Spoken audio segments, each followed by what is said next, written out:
ओम शांति मीरा दीदी। ओम शांति जी। आप हमारी मीरा दीदी जी हैं। आप बॉम्बे सांता क्रूज सेवा केंद्र संचालिका हैं। हमारी मीरा दीदी जी का लौकिक जन्म 10 मई 1947 को एक जैन प्रतिष्ठित परिवार में हुआ था और मीरा दीदी अपना शिक्षा पूरा करने के बाद बीओबी में सीनियर मैनेजर थे बैंक ऑफ बड़ौदा में।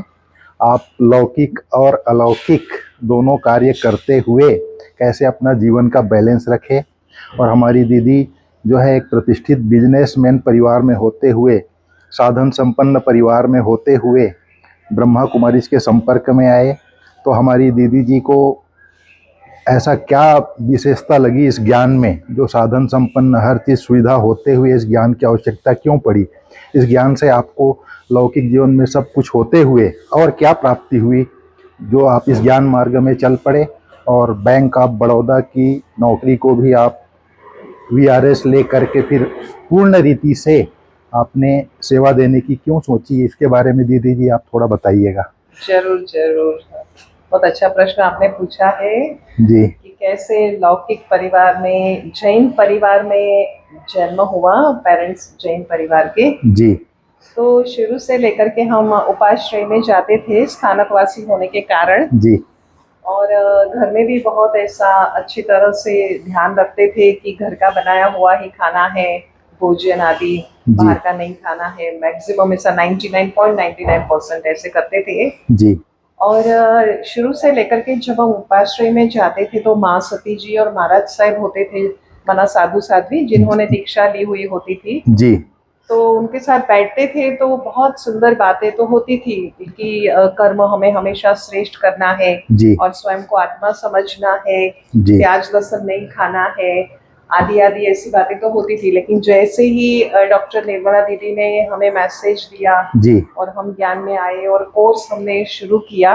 जी पुष्प शांता दीदी जी और निर्मल शांता दीदी जी से वाटरलू मेंशन में। निर्मल शांता दीदी माता ब्रह्मा बाबा की बेटी जी जी जी, और पुष्प क्योंकि उस समय वो वहाँ पर वाटरलू मेंशन में रहते थे, जी तो दीदी ने भी कोर्स कराया। जी और इतना सुंदर रीति से निर्मल शांता दीदी जी ने, पुष्प शांता दीदी जी ने कराया कोर्स कि एकदम माइंड में अच्छी तरह से बातें सारी बैठ गई। जी और मैं शुरू में कंपेयर करती थी जी कि यहाँ भी हमें ब्रह्मा कुमारीज में भी हमें श्रेष्ठ संकल्प के लिए कहा गया है कि वही हमें करना है। जी श्रेष्ठ मधुर वाणी हमें हमेशा बोलनी है जी और शुभ भावना शुभ कामना हर एक के लिए रखनी है, जी और कर्म भी हमें श्रेष्ठ करना है, विचार सकारात्मक करना है, जी पॉजिटिव के साथ साथ हमें कंस्ट्रक्टिव निर्माण वाले रचनात्मक विचार करने हैं। जी तो ये जो बात थी मुझे बहुत पसंद आई। जी ऑलरेडी श्रेष्ठ कर्मों की बात तो सुनी हुई थी, जी आत्मा की बात सुनी हुई थी, जी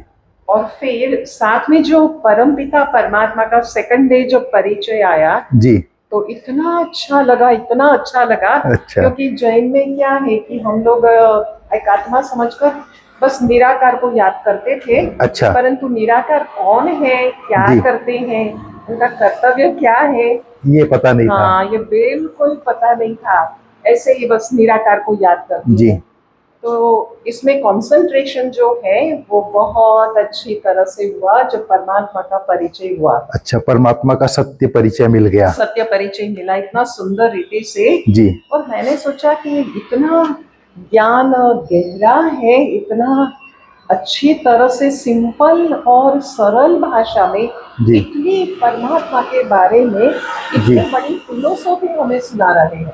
जी और वो एकदम जैसे कि माइंड के अंदर मेरा एकदम प्रिंट हो गई अच्छा, वो बात। हाँ मतलब ऐसे भी पहले जैन परिवार में होते हुए भोजन तो शुद्ध था ही, जी जैसा अन्न मन वैसा कहा ही जाता है। जी इस कारण बाबा का ज्ञान जो है सहज रीति से, शुद्ध बुद्धि थी तो सहज बैठ गई। जी। जी तो बहुत ही अच्छा लगा। और जब तीसरे दिन मेडिटेशन का कराया योग के बारे में जी कि कैसे परमात्मा में ध्यान हमारा स्थित होना चाहिए, कैसे वो मेंटेन हमें वो स्थिति करनी है, याद जी आई और याद चली गई ऐसा नहीं होना चाहिए। जी मैक्सिमम समय हमें उसमें स्थित रहना चाहिए, जी तो ही हमें इतना फायदा होगा। नहीं तो दूसरे विचार आएंगे, इतना चंचल मन है तो जी दूसरे विचार आ जाएंगे, तो इतना जो हम समय भी दे रहे हैं विशेष सारे काम साइड पर रख करके, जी स्टडी आदि जो भी है, जी और फिर भी अगर हमें उसका फायदा ना हो तो बात तो व्यर्थ लगती है, मतलब एक व्याजबी नहीं लगती है, जी। रिजनेबल नहीं लगती है कि जी। हम अपना माइंड उस समय चंचल कर दें। जी। तो एक व्यर्थ लगता है कि व्यर्थ विचारों में चला जाएगा या इधर उधर ध्यान डाइवर्ट हो जाएगा। जी। तो ये मुझे बहुत अच्छा लगा कि परमात्मा में टिक जाना है। जी। तो मेडिटेशन जो है वो बहुत प्यारा लगा। अच्छा। और बहुत मीठा कहूँगी कि अच्छा। लगा, इतना स्वीट मुझे लगा मेडिटेशन करना जी। कि अरे हमारे सारे जो पास्ट जन्म के इतने हमारे विकर्म है, माना जो हमने अवगुणों के कारण जी। जो हमने कर्म ऐसे वैसे कर दिए हैं, जाने में किया है, चाहे हमने अनजाने में किया है, जी। लेकिन हमको पता नहीं है कि हमने क्या पास्ट जन्मों में इतने जन्मों में किया है जी। ऐसे ऐसे कर्म। लेकिन तो वो हमें भोगना पड़ेगा, उसके जी। बजाय योग में रह करके हम उसको नाश कर दे, ये बात जो अच्छी लगी। जी। और दूसरा मुझे ये अच्छा लगा कि हमारी आत्मा योग के द्वारा प्योर हो जाएगी। जी। तो प्योरिटी इतनी पसंद आ गई कि हमें ये जीवन जो है वो पवित्र ही रहना है। जी। मतलब एक ऐसे भी देखा जाए तो जो जैन परिवार होता है, जैन समाज होता है, आज के युग में भी, कलयुग में एक दिखाई देता है, बिजनेस में लगे रहते हैं और समाज सेवा के कार्य करते हैं, प्लस उनकी वृत्ति भी शुद्ध सात्विक होती है। इस भीषण कलयुग में, घोर कलयुग में भी तो आपको एक बेनिफिट, जैन परिवार में आप पैदा हुए, ये भी फायदा मिला आपको, पहले से ही जन्म से ही सात्विक परिवार मिला, ये बेनिफिट मिला, पर उसके साथ साथ परमात्मा का ज्ञान मिला और निराकार आत्मा समझ के अपने को, परमात्मा को तो याद करते थे पर सत्य परिचय नहीं था। और जैसे ही बाबा का सत्य परिचय मिला आपको, तुरंत बुद्धि में बैठ गई, फिर उसका बेनिफिट मिलने लगा। जी। और आगे बताइए दीदी। मेरे पिताजी जो हैं वो जी। जैन परिवार से तो है ही, दादाजी और सभी। जी। लेकिन मेन बात है उनका भी बहुत ऑनेस्टी का नेचर रहा और जी। बहुत ब्रॉड माइंड का नेचर रहा। जी। तो हम लोग ज्ञान में अच्छी तरह से चलने लगे। जी। और मैं फैक्ट्री में भी हेल्प करने के लिए छुट्टियों में जाती थी और अच्छा। पसंद भी करती थी। पिता। मोटर कार बैटरीज मैन्युफैक्चर करने की फैक्ट्री थी जी। पिताजी की। जी। तो बहुत इंजीनियर थे वो। तो अच्छा। बहुत ही अच्छा लगा मुझे भी उसमें जाने में। अच्छा। और प्रैक्टिकल सारा एक्सपीरियंस मिलता था। अच्छा। तो करते करते कभी उन्होंने ये नहीं कहा कि आप इसमें ही पूरा टाइम देना है, क्लास में नहीं जाना है, या ऐसा कभी नहीं कहा। अच्छा। लेकिन अच्छी तरह से हमें सपोर्ट किया जी। माताजी ने और पिताजी ने। और माताजी तो ज्ञान में ही चल रही थी जी। और पिताजी ने पूरा सपोर्ट किया। तो अच्छा। इसलिए इतना सरल चला हम जीवन हमारा जी। कि कुछ ऑब्स्टेकल, विघ्न जीवन के अंदर बिल्कुल कभी भी नहीं आया। जी। जी। वो तो क्या होते हैं, बिजनेसमैन होते हैं ना, वो सामाजिक व्यक्ति होते हैं, वो तुरंत परख लेते हैं सत्य क्या है, असत्य क्या है, इसलिए आपको सहयोग सहज मिलने लगा। जी। जी। तो बहुत उसके कारण एकदम अच्छा लगा। और दूसरी बात मुझे यहाँ पर ज्ञान में ये मुझे अट्रैक्शन हुआ कि हमें जीवन के अंदर गुण धारण करना है। जी। यहाँ गुणों के ऊपर बाबा हम बच्चों को बहुत इम्पोर्टेंस देते हैं। जी। चाहे धैर्यता का गुण हो, जी। चाहे शीतलता का गुण हो, जी। चाहे मधुरता का गुण हो, जी। चाहे त्याग का गुण हो, जी। लगाव मुक्त रहने का गुण हो, जी। या तो एक वैराग्य वृत्ति हो, तो हमारी आत्मा के कल्याण के लिए ही तो है। जी। और संतुष्टता, वो तो सबसे बड़ा क्राउन के माफिक गुण जी। जो यहाँ सीखा। ये जी। सब कुछ राजा को ताजपोशी करते हैं, पर सब कुछ पहनाया हुआ है गहने आदि, परंतु समझो उसको क्राउन ही नहीं है जी। तो ताजपोशी कैसे करी जाएगी। जी। तो फिर ताजपोशी वो है ही नहीं, है ना, उसका इतना कोई महत्व नहीं रहता है। जी। जी। तो संतुष्टता का जो गुण है वो इतना अच्छा लगा कि हमारा जीवन ज्ञान में आने के कारण जी। पूरा संतुष्ट बन गया। जी। हर बात, हर पल संतुष्ट, कभी महसूस नहीं हुआ कि इस बात की कमी है जी। या वो बात की कमी है। जी। तो ये जीवन आनंदमय हो गया। मैंने एक देखा जी। आप लोगों के जीवन में, जैसे स्कूल में सब बच्चे पढ़ाई तो पढ़ते हैं, जी। लेकिन कई बच्चे टॉप कर लेते हैं। वैसे मैं देखा आप और योगिन दीदी दोनों बहनों टॉप किया है। जी। पूरे पार्ला की इतनी बड़ी सेवा, हॉस्पिटल सेवा योगिन बहन संभालती है।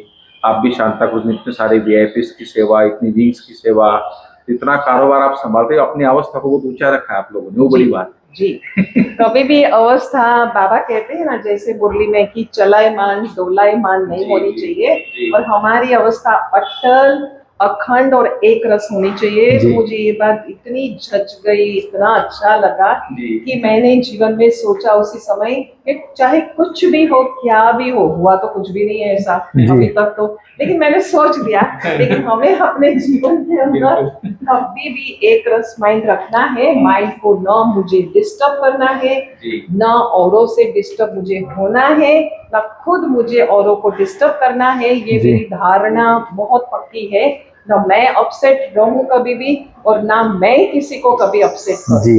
ऐसा मुझे वाणी बोलनी ही नहीं है, बहुत- ऐसे विचार करना ही नहीं है। बहुत बड़ा गुण है दीदी ये। आपने पहले ध्रुवता क्या होता है प्रैक्टिकल भी होने, तो कई बार व्यक्ति संकल्प तो करता है लेकिन प्रैक्टिकल नहीं हो पाता कई बार। तो मैं क्या करती हूँ कि रोज चेकिंग करती हूँ अपना जी। कि जो मैंने संकल्प किया है जी। तो वो उसके ऊपर मैं बराबर चल रही हूँ या नहीं, तो जी। इमीडिएटली करेक्शन हो जाता है, ये बहुत बड़ी अपने बात सुधार इमीडिएटली अपने जीवन के अंदर हो जाता है और बहुत अच्छा रहता है। उसके कारण प्रगति, आत्मा का डेवलपमेंट कहेंगे, विकास कहेंगे, आत्मा का उन्नति कहेंगे, वो एवरी क्षण, ईच एंड एवरी क्षण होती रहती है कि मेरी आत्मा जो है जी। वो समृद्ध बने। बिल्कुल। मुझे हमेशा ये रहता है कि हम इनरिच होते जाए, आत्मा को समृद्ध करते जी। जाए, क्योंकि ये जी। पालना समृद्धि ऐसी आप- है जो जी। जन्मों जन्म तक चलेगी, बराबर? जी। जी। तो इसीलिए ऐसी समृद्धि हमें चाहिए जो जी। कभी खत्म नहीं होने वाली। दीदी 5000 आपने वर्ष तो सबसे अच्छा सभी गुणों का राजा संतुष्टता का गुण को ही आपने धारण किया है। जी।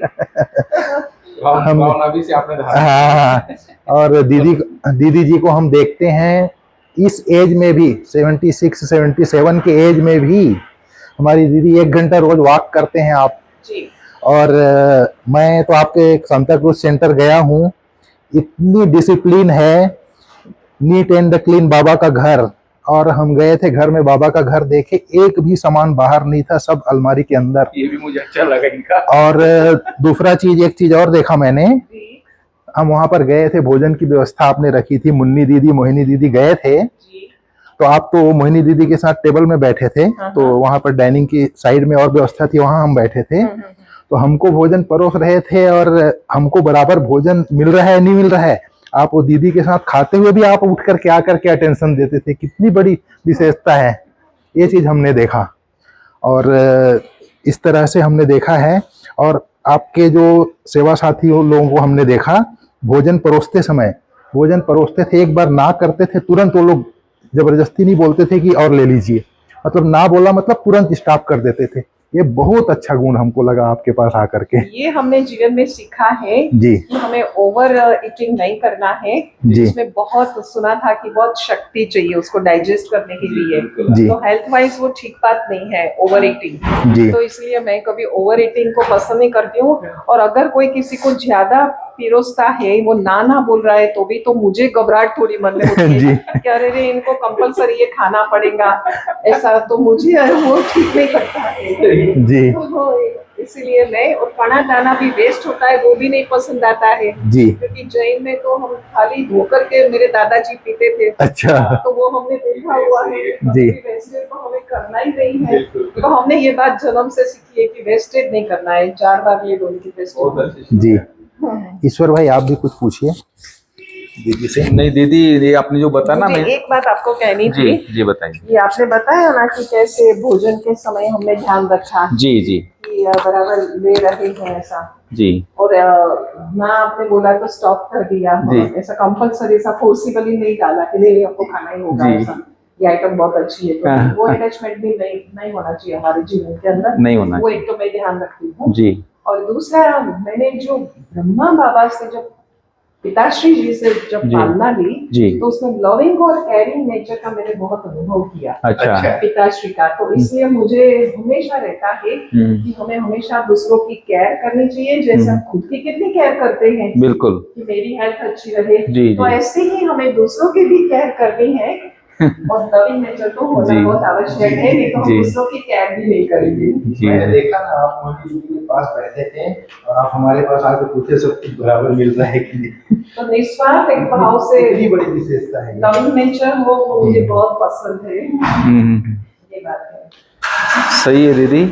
जी मैं तो यही देखा, आपने जो नियम संयम और बाबा की शिक्षाओं को जीवन में धारण किया है और उसके आधार पे आप, इसलिए आपका जीवन हमेशा खुश मिजाज मुझे नजर आता हाँ है। हमेशा मैंने कभी आपके चेहरे पे टेंशन या ऐसा कभी देखा ही नहीं। जी कभी भी मिलते हो एकदम हंसमुख होके मिलते हो। जी तो ये बहुत बड़ी विशेष है, आप बहुत सारी प्रेरणा आपसे लेने जैसी है।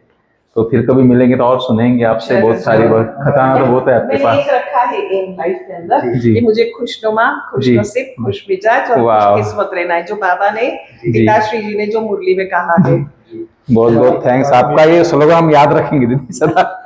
हमारी मीरा दीदी जो है ज्ञान का स्वरूप दिखती है, स्वरूप है पूरा, चलन और चेहरे से। बिल्कुल बिल्कुल। बहुत बड़ी बात है जो बाबा हर करता बात। है। हाँ जैसे हमारी निर्मला दीदी, हाँ उनकी संगी, हाँ सखी, हाँ हाँ। ज्ञान का स्वरूप थी। निर्मला दीदी के लिए बाबा कहते थे, ऐसी कन्या 100 मिल जाए तो मैं अभी स्वर्ग ले आऊं। उसको निर्मल आश्रम बोलते थे हाँ बाबा। जी, निर्मल आश्रम होते थे और मम्मा हमेशा उनको और- कहते थे हाँ। या बनी बनाई देवता हो। देवता हो। तो इतना अच्छा लगता था मम्मा जब ऐसा दीदी को बोलते थे, निर्मला दीदी को। तो और हमारी मीरा दीदी रेडियो आकाशवाणी में गीत भी गाते थे। अच्छा। फिर भी मीरा दीदी से गीत भी सुनेंगे। अच्छा आपको पता है मैंने टेस्ट दिया था, वॉइस टेस्ट, हाँ। तो उन्होंने मेरा, बहुत सारे थे हाँ। लेकिन उन्होंने मेरा पास कर दिया। बोला, आपका आवाज बहुत मधुर है, हाँ। ये जन्म से गिफ्ट होती है, कहा जी। रेडियो स्टेशन में। हाँ। तो आकाशवाणी रेडियो स्टेशन में मैं बोलने के लिए मुझे बुलाते थे और हाँ। मैं जाती थी, मुझे चेक भी मिलता था। अच्छा। हाँ, वो लोग पैराग्राफ देते थे कि ये आपको बोलना है, अच्छा। आपका आवाज बहुत अच्छा है, हाँ। हमारा आर्टिस्ट लिस्ट में आपका नाम इंक्लूड जी है, जी। तो जब भी बुलाएंगे आप आइए। फिर मैंने गीत भी गाया, अच्छा।